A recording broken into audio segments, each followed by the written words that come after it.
Tipam Phakial hospital সোনকালে মুকলি কৰক বিনামূলীয়া চিকিৎসা সাহায্য প্ৰদান কৰক জয়পুৰ হস্পিটালৰ ডক্টৰ দিয়াৰ ব্যৱস্থা কৰক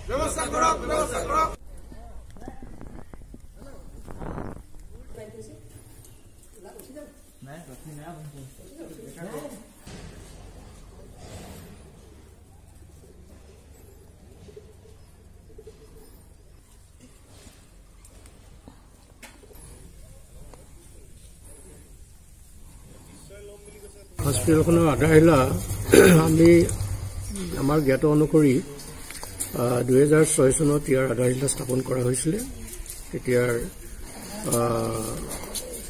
বিধানসভাৰ অধ্যক্ষা আমাৰ নাহৰকটীয়া বিধানসভা সমষ্টিৰ বিধায়িকা প্ৰণতি ফুকন আৰু পৱন সিং ঘাটোৱাৰ ডাঙৰীয়া MP তেতিয়া তেওঁলোকৰ দিনতেই 2006 চনত এইটো আধাৰশিলা স্থাপন কৰা হৈছিলে।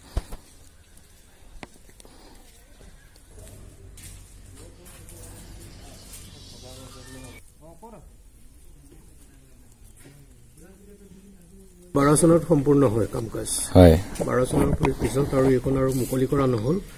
এতিয়া আজি প্ৰায় 7 বছৰ কাল এই ধৰণে গৰু গোহালি হৈ পৰি আছে। বৃহৎ এলেকাত মানে এখন আমাৰ স্বাস্থ্য কেন্দ্ৰ যিটো নিৰ্মাণ কৰা হৈছিল আৰু ৰাইজেও মানে এটা বহুত মানে উৎফুল্লিত হৈছিল যে আমাৰ মানে স্বাস্থ্যৰ সেৱা আগবাঢ়িব বুলি, কিন্তু আমাৰ স্বাস্থ্য বিভাগৰ খামখেলিৰ কাৰণে এই বস্তুটো আধাৰুৱা হৈ ৰৈ গ'ল।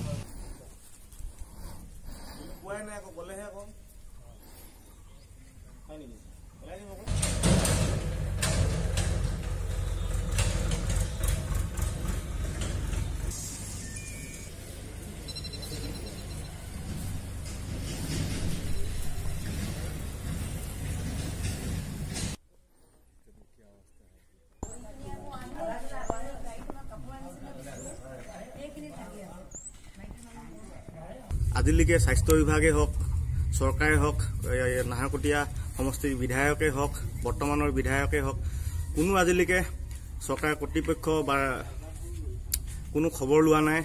এই হস্পিটেল নিৰ্মাণ কৰিলে হয়, এই ভাঙি থান বান হৈ গ'ল আজিলৈকে, কিন্তু আজিলৈকে এই হস্পিটেলখন মুকলি কৰাৰ ক্ষেত্ৰত চৰকাৰে ব্যৰ্থ হৈছে আৰু আজিৰ এই টিপাম ফাকিয়াল অঞ্চলৰ ৰাইজে জীয়াতো ভুগিবলগীয়া হৈছে।